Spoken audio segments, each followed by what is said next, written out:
Oculus Quest 2 launched at Facebook Connect, starts at $299. After leaking it on its own website a few days back, Facebook has finally officially announced its new standalone VR headset called the Oculus Quest 2.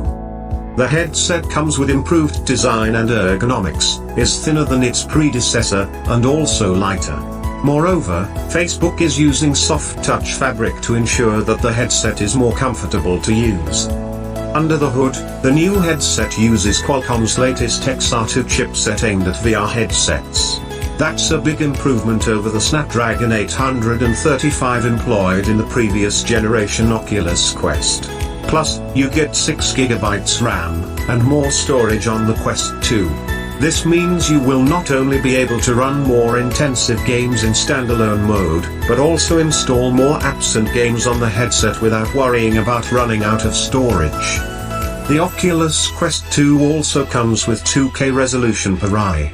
That's 50% more than the Oculus Quest, and the highest resolution Oculus has had till date. Oculus has also redesigned the controllers to be more ergonomic, and the headset supports hand tracking. So, for certain games you can actually put down the controllers and play even more naturally.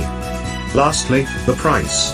When we covered the Quest 2 leak, I wondered if Facebook will be able to bring the price down this time, and it turns out it did. The Oculus Quest 2 starts at $299. It's available to pre-order today, and will begin shipping from October 13th.